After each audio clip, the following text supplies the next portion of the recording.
And last time we spoke was at a press conference after the shooting in the Zilker neighborhood. And today I really wanted to talk to you about what has been done since in regards to developing some new safety protocol. Sure. We've had obviously some internal conversations about improvements, what went wrong, what things we would do differently, given the opportunity to start all over again. But since then, we on October 3rd, we did a debrief hot wash with the City of Austin that included the city manager, the chief of police from Austin Police Department, also included their communications department, our communication department, our police department, my command structure, executive command structure. There were people from emergency management, both on our side and the city side, that they kind of facilitated the meeting. Okay. And we kind of walked through what happened, and then kind of where we would like to go from there. And so we also, yesterday, I hosted a meeting that was already scheduled. It had been scheduled on September 3rd. Okay. I had scheduled a meeting to meet with Austin Police Department, Sheriff's Department, EMS, Fire Department, UTPD, where all to talk about some new changes that were coming out in House Bill 33, which involved communication, ironically. And so we had already had that set before even the September 10th incident happened. It was just now that happened, obviously pushed our timeline up a little faster than we had said. So we had that. We also have one on November 20th.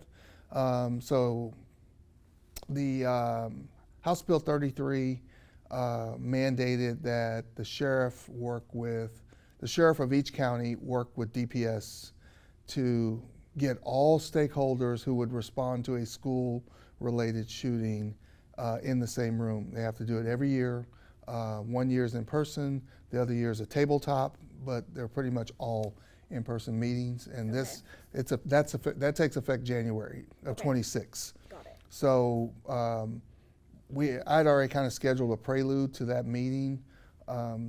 They are going to have that meeting on November 20th. Okay. The Sheriff's Department and DPS are going to be coordinating that.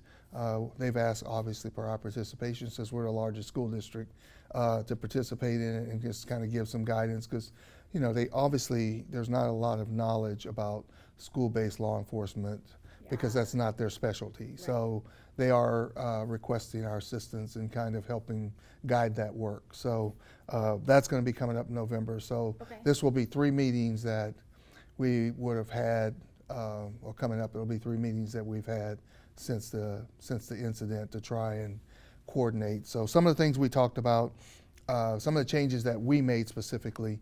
On that particular day, I had a detective who is a supervisor, secondary supervisor, that was in charge.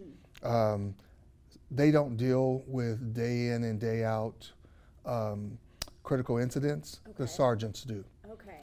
So since then, we have changed it. Our detectives corporals can no longer be supervisors on patrol. It was morning patrol that we cover, and so they were filling in for those spots that didn't get covered. They no longer are allowed to do that. It has to be a patrol sergeant. Okay. Somebody who's accustomed to dealing with the day in, and because the SRPs that we deal with, the standard response protocols that we deal with, they happen on a fairly daily basis, whether it's a medical situation that happens on campus or something that's happening in and around the campus area. So the protocols are pretty known to our sergeants because they do it all day. Sure. Whereas our detectives are out investigating cases. They're not dealing with the day in and day out challenges. So that's one of the things that we have changed, that they're no longer allowed to do that. We've been working with Austin Police Department. It came out in our meeting yesterday, also in our meeting back that we had on the 3rd, that we're going to try to find common language. Okay. And one of the things that came out from the last incident is they use shelter in place. We only use shelter in place for things like wildfires and tornadoes, weather-related incidents or something, right? So that language doesn't really match up with our students and or our families. That makes a lot of sense. So we're going to do that. So we use Secure for incidents that are going on outside of the building. Inside of the building, normal operations, carry out, but we've got a threat outside. Lockdowns or the threats are inside. And so we're trying to get to a point where our language kind of matches up. And so them learning more about our operations, us learning more about their operations, and just a more collusive. I have also met with the Sheriff's Department since then, and I don't have the meeting. I can get the date for you. Met with Sheriff Hernandez and her group, and building a better communication with them so that they can be there to assist us or vice versa if an incident occurs. So one of the things we've talked about is building a group text of all the law enforcement leadership in the area. And so when something goes out, we can all communicate with each other by just putting something in the text to say, hey, you know, we've got a critical incident at UT, or we got a critical incident happening on the north side of Austin. And it could be beneficial because, like when we had the incident a couple of weeks after this officer-involved shooting, we had the Target incident that happened off of Olin Road in 183 that started there but ended up down by Zilker Park. Right? And so when I said earlier in my press conference that these situations are dynamic, they're dynamic, right? When my officer was shot back in December of 23, December 5th of 23, that happened up at Northeast High School. Well, it ended down in Circle C.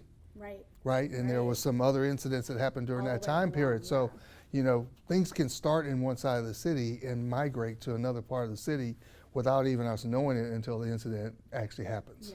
And so I want our families and our community to know that when we say dynamic, we're not trying to make an excuse. They are things that we don't control because it happened here. That person left the scene. We have no idea where they're traveling to, and now they pop up over here. So those are really important. So one of the other pieces is focusing on collaborative tabletop exercises. We're going to start doing more tabletop exercises to give ourselves. Tabletops are basically giving scenarios and having all of the stakeholders in the room, EMS, fire. Yesterday we did a breakdown. Actually, Chief Stanridge from San Marcos Police Department came in and did a breakdown of Uvalde, minute by minute. They call it the 77 minutes from bang, left to bang. And so it really gave us an idea of how dynamic these situations can be, all the decision making that has to happen, and pre-planning that can be beneficial in that. So we're taking steps to kind of prepare. Hopefully we never have to use it, but making those preparatory steps to get ready in the event that something critical happens, not just in a school, but it could be in the city, right? A mall or a church or whatever that we are assisting in, that we're all on the same page. Our communications department was there with the city of Austin, and they were responsible for talking about their designing a regional radio channel that when an incident happens, we will already know pre-planned, this is the channel that we're going to use if a critical incident happens in Travis County. This will be the channel for this will be the channel for that, and so forth. So so there's lots of pieces that go on. Staging for EMS, staging for fire, because they're not going to go into a hot zone. They want to go in once either the suspect has left the scene or has been detained at the scene. So we don't want to send medical staff in because they're not armed while you got a hot situation going on. So it's all part of that staging piece, and these are all part of, they call it incident command. And then is anything, I just find if it's still in the works, but in regards to making plans during these kind of transitionary periods at school, I know that was in the I think the big one for us is as the superintendent pointed out during his presentation, is, you know, we given an opportunity to go over, we just go into a 2-hour delay, gives us some time, some bandwidth to assess the situation and determine, hey, do we need to just cancel altogether, or do we need to delay for another 2 hours? So I think that's more going to kind of be the practice moving forward. Does through these conversations at all, and of course, you don't have the benefit of hindsight in that moment. This happens, with officer-involved shootings, with so many different things. But in those discussions, looking back, was it discussed that maybe a 2-hour delay would have been a better I think that we would all agree that a 2-hour delay would have given us a lot more ability to assess the situation. So. Got it. Okay. Anything else you want to add? No, I think that's pretty much it right now. Yeah. That's where we've gotten so far. I mean, we're still working on this. It's there's a lot of pieces to this. Yeah. I think the big piece to add to it is that House Bill 33 requires that we do what we are doing now and had already planned to do before this incident happened. Right? We were just playing it out, and this incident happened before we got to that point. So it wasn't like we weren't forward thinking in the process, right? We already had this meeting for yesterday scheduled back early part of September. So now we're putting that plan into action. So I think that's a big piece, I think, for our community and our families to know that, we're always trying to think ahead